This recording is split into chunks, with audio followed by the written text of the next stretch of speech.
यह लेख doctor SP. Mishra sir द्वारा लिखा गया है और मैं प्रिया कश्यप जिसने इस लेख को अनुवादित किया है। नमस्कार, मैं हूँ प्रिया कश्यप। इच्छाओं की दुनिया में आपका स्वागत है और इसके चारों ओर कैसे नेविगेट करें, हम इस बारे में बात करने वाले हैं। मैंने यह अवधारणा हाल ही में एक पॉडकास्ट एपिसोड के माध्यम से सीखी।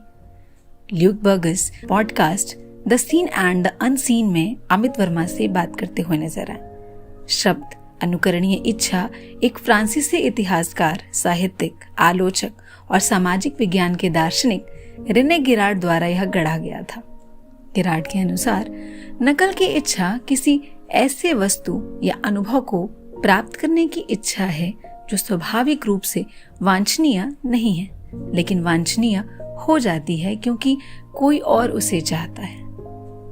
दूसरे शब्दों में, लोग चीजों की इच्छा इसलिए करते हैं क्योंकि किसी और को एक मॉडल ने पहले ऐसा किया। नकल वह शक्ति है जो मानवीय इच्छा को आकार देती है। गिरार्ड की नकल की इच्छा का जो सिद्धांत है वह मनोविज्ञान, समाज शास्त्र और साहित्यिक अध्ययन जैसे क्षेत्रों में प्रभावशाली रहा है। नकल एक विशेषण है जिसका अर्थ है नकल करने की योग्यता होना। यह ग्रीक क्रिया माइमेस्टाई से आया है जिसका अर्थ है नकल करना, और मिमोस जिसका अर्थ है माइम। मिमोसिस शब्द जो मिमिक से लिया गया है, वास्तविकता की नकल करने या पुनरुत्पादन करने के प्रयास को संदर्भित करता है। इच्छा का अनुकरण सिद्धांत जो मानव व्यवहार और संस्कृति की व्याख्या करता है। इस अवधारणा को समझने के लिए आइए दो छोटे बच्चों के एक साथ खेलने का उदाहरण लें। यदि एक बच्चा किसी विशेष खिलौने के प्रति आकर्षित होता है तो दूसरा बच्चा भी उसी खिलौने के प्रति आकर्षित हो जाता है और जल्द ही दोनों एक ही खिलौने पर कब्जा करने के लिए झगड़ने लगते हैं। अगर हम बड़ों की दुनिया में बात करें तो यह कहानी कुछ ज्यादा अलग नहीं है। प्रत्येक वयस्क जीवन में अपनी पसंद के अनुसार किसी और को आदर्श बनाने की कोशिश कर रहे हैं। सबसे सामान्य विकल्पों की बात करें तो जीवन के सबसे बड़े विकल्प तथा इसकी अवधारणा से वह प्रभावित होते हैं। यह सिर्फ इतना है कि हम वयस्क होने के नाते अपने जीवन में निर्णय लेते हैं और फिर उन कार्यों को हमारे द्वारा किए गए स्वतंत्र विकल्पों के रूप में उचित ठहराए जाते हैं। अपने पूरे जीवन भर हम अपने आसपास के लोगों और अपने आसपास के वातावरण से, विचारों से और विश्वासों से अवशोषित होते रहते हैं। वैचारिक रूप से नकल संबंधी इच्छाएं बुरी नहीं हैं, लेकिन समस्या यह है कि हमारा मन इस बात में कोई अंतर नहीं कर पाता कि हमारे लिए क्या सही है और क्या सही नहीं है। फिर भी हम इसकी ओर खींचे चले जाते हैं, सिर्फ इसलिए क्योंकि जिन लोगों के आसपास, जिन लोगों को हम अपना आदर्श समझ रहे हैं, वह इन बातों को धारण कर रहे हैं। सरल शब्दों में, नकल की इच्छा यह विचार है कि हम जीवन में जो चाहते हैं वह काफी हद तक दूसरे लोगों की इच्छाओं से निर्धारित होता है। यह सिद्धांत हमें यह बताता है कि इच्छाएं संक्रामक हैं और यह एक व्यक्ति से दूसरे व्यक्ति को फैलती हैं, जैसे कि फ्लू वायरस फैलता है। ऐसी दुनिया में जहां लोगों के बीच संचार इतना आसान हो गया है और लोकतांत्रिक और भौतिक सीमाएं बेमानी हो गई हैं, नकल की इच्छाएं कई गुना बढ़ गई हैं। क्योंकि भारत के एक छोटे से गांव में बैठा कोई भी व्यक्ति यह देख सकता है कि पश्चिमी दुनिया में कौन क्या कर रहा है। मोबाइल फोन, विनम्र बात करने वाला उपकरण, हर व्यक्ति के लिए दुनिया का दर्पण बन गया है। अनुमान के अनुसार दुनिया की लगभग 60% आबादी मोबाइल फोन और इंटरनेट तक पहुंच चुकी है और ऐसा माना जा रहा है कि 2030 के अंत तक लगभग 90% लोग अपने मोबाइल उपकरणों के माध्यम से इंटरनेट से जुड़े रहेंगे। फिर भी हम तकनीकी प्रगति के कारण दुनिया के आकार लेने के तरीके को नहीं बदल सकते हैं। अगर हम अवधारणाओं को समझें तो हम शायद अब से अपने जीवन जीने के तरीके में अलग अलग निर्णय कर सकते हैं और ये निर्णय बहुत ही सोच समझकर लिए जाएंगे। नकल संबंधी इच्छाओं से निपटने के लिए एक तरीका मोटी और पतली इच्छाओं की अवधारणा को समझना है।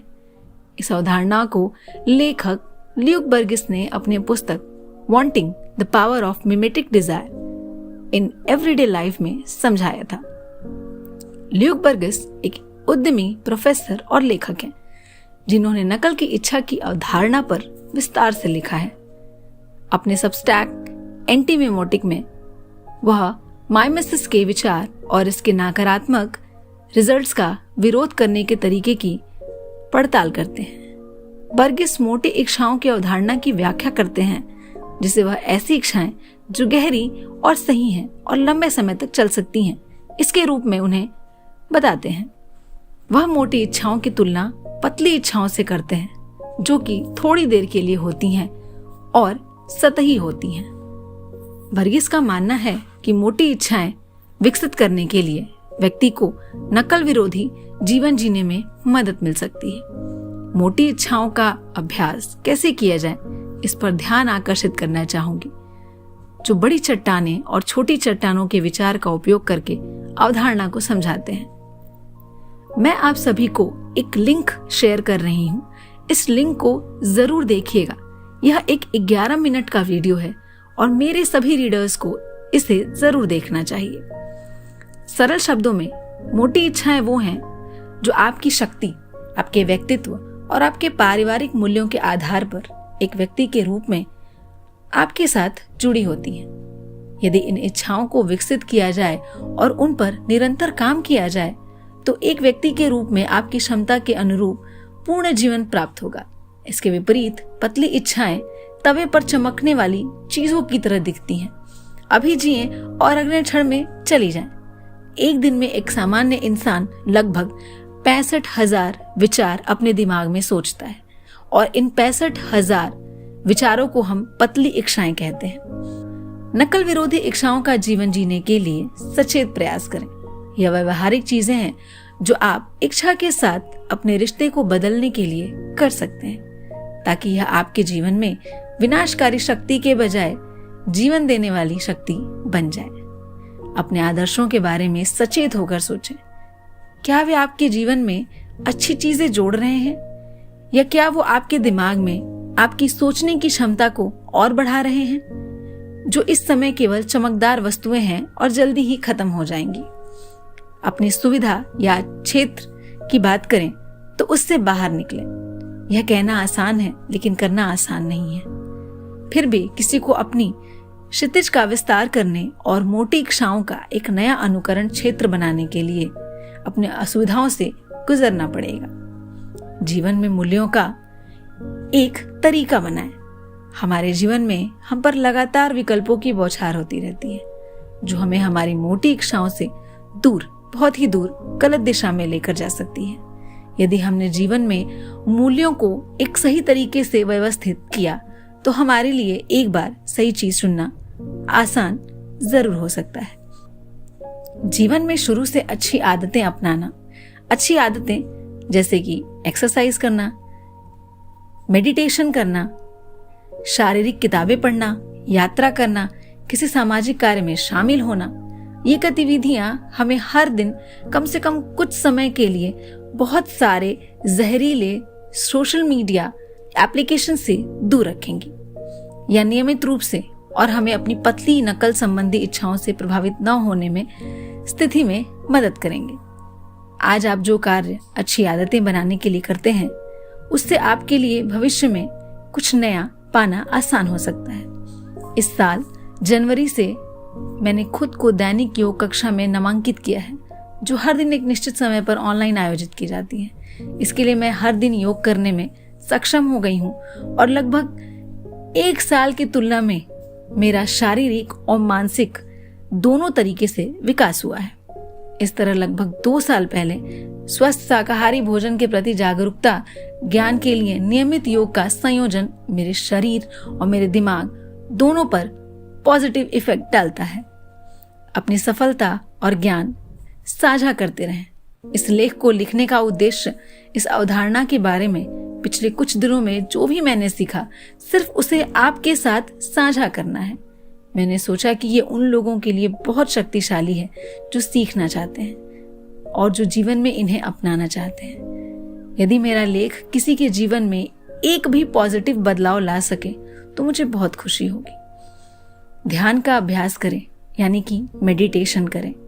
यह कहना आसान है लेकिन करना आसान नहीं। पर अगर आप कुछ हफ्तों के लिए अलर्ट होकर इसका प्रयास करें तो आप मेंटली बहुत ही ज्यादा संतुलित हो जाएंगे, यानी कि बैलेंस्ड हो जाएंगे। और खुद को बैलेंस करने के लिए छोटी छोटी नकल संबंधी इच्छाओं को ना करें। यह आपके लिए एक बेहतर स्थिति होगी। एक उद्देश्यपूर्ण जीवन जिए।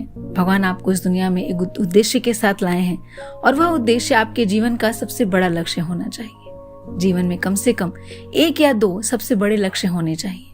यह जीवन में व्यापक अनुकरणीय इच्छाएं होनी चाहिए। इस बड़े लक्ष्य की अगर हम बात करें तो बहुत कुछ अच्छा हो सकता है, बहुत कुछ बदल सकता है। ऐसा करने से सबसे प्रभावी तरीकों में से एक व्यापक है इच्छा को चुनना। जब आपके पास क्लैरिटी होती है कि आपको क्या करना है, आपके लिए क्या सही है, तो यह आपको आपकी सेवा के लिए सभी छोटी इच्छाओं के अधीन करने की अनुमति देता है। यह डिसीजन लेने के लिए एक फिल्टर के रूप में कार्य करता है।